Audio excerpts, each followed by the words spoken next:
ನಮಸ್ಕಾರ, ನೀವು ನೋಡುತ್ತಿರುವುದು ರಾಯಚೂರು ನ್ಯೂಸ್ 007ಗೆ ಸ್ವಾಗತ. ಆಗಸ್ಟ್ 20ಕ್ಕೆ ದೇವರಾಜ ಅರಸು ಜಯಂತಿ ಅದ್ದೂರಿ ಆಚರಣೆಗೆ ಸಿದ್ಧತೆ. ಸೆಪ್ಟೆಂಬರ್ನಲ್ಲಿ ಅರಸು ಪ್ರತಿಮೆ ಅನಾವರಣಕ್ಕೆ ಸಿದ್ಧತೆ. ಸ್ಮಾರಕ ಭವನ ನಿರ್ಮಾಣಕ್ಕೂ ಪ್ರಯತ್ನ. ಕೆ ಶಾಂತಪ್ಪ.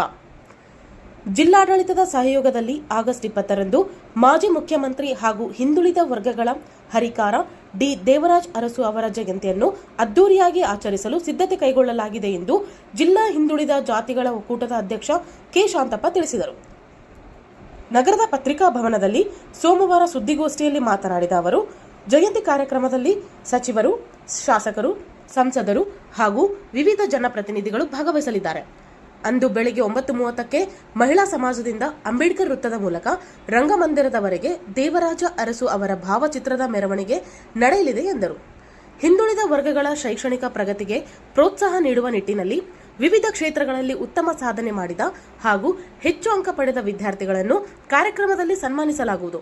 ದೇವರಾಜ ಅರಸು ಅವರ ಸಾಮಾಜಿಕ ನ್ಯಾಯದ ಆಶಯಗಳನ್ನು ಮುಂದಿನ ಪೀಳಿಗೆಗೆ ಪರಿಚಯಿಸುವ ಉದ್ದೇಶದಿಂದ ವಿವಿಧ ಕಾರ್ಯಕ್ರಮಗಳನ್ನು ಹಮ್ಮಿಕೊಳ್ಳಲಾಗುವುದು ಎಂದು ಹೇಳಿದರು.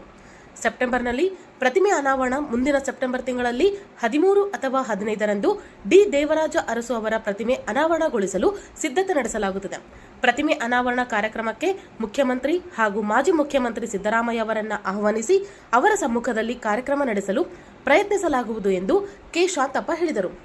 ಅರಸು ಸ್ಮಾರಕ ಭವನ ನಿರ್ಮಾಣಕ್ಕೆ ಒತ್ತು. ರಾಯಚೂರಿನಲ್ಲಿ ಡಿ ದೇವರಾಜ ಅರಸು ಅವರ ಸ್ಮರಣಾರ್ಥ ಸ್ಮಾರಕ ಭವನ ನಿರ್ಮಾಣ ಮಾಡುವ ನಿಟ್ಟಿನಲ್ಲಿ ಸರ್ಕಾರದ ಗಮನ ಸೆಳೆಯಲಾಗುವುದು. ಹಿಂದುಳಿದ ವರ್ಗಗಳು, ಶೋಷಿತರು ಹಾಗೂ ಸಾಮಾಜಿಕವಾಗಿ ಹಿಂದುಳಿದ ಸಮುದಾಯಗಳ ಅಭಿವೃದ್ಧಿಗೆ ಅರಸು ಅವರು ನೀಡಿದ ಕೊಡುಗೆಗಳನ್ನು ಸ್ಮರಿಸುವುದರ ಜೊತೆಗೆ ಅವರ ವಿಚಾರಧಾರೆಗಳನ್ನು ಯುವ ಜನತೆಗೆ ತಲುಪಿಸುವ ಕೆಲಸವಾಗಬೇಕು ಎಂದು ಅವರು ಹೇಳಿದರು. ಜಯಂತಿ ಕಾರ್ಯಕ್ರಮಕ್ಕೆ ಹಿಂದುಳಿದ ವರ್ಗಗಳ ಮುಖಂಡರು, ಸಂಘಟನೆಗಳ ಪದಾಧಿಕಾರಿಗಳು, ವಿದ್ಯಾರ್ಥಿಗಳು ಹಾಗೂ ಸಾರ್ವಜನಿಕರು ಹೆಚ್ಚಿನ ಸಂಖ್ಯೆಯಲ್ಲಿ ಭಾಗವಹಿಸಿ ಯಶಸ್ವಿಗೊಳಿಸಬೇಕು ಎಂದು ಮನವಿ ಮಾಡಿದರು.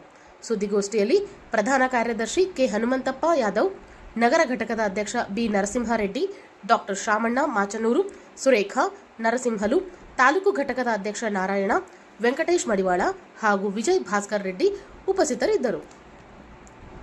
ಸಾಗರ ಡಿಟಿಪಿ ಸೆಂಟರ್. ನಮ್ಮಲ್ಲಿ ಕನ್ನಡ ದಿನಪತ್ರಿಕೆಯ 4ರಿಂದ 6 ಪುಟಗಳವರೆಗೆ ಪುಟ ವಿನ್ಯಾಸ ಮಾಡಿಕೊಡಲಾಗುತ್ತದೆ.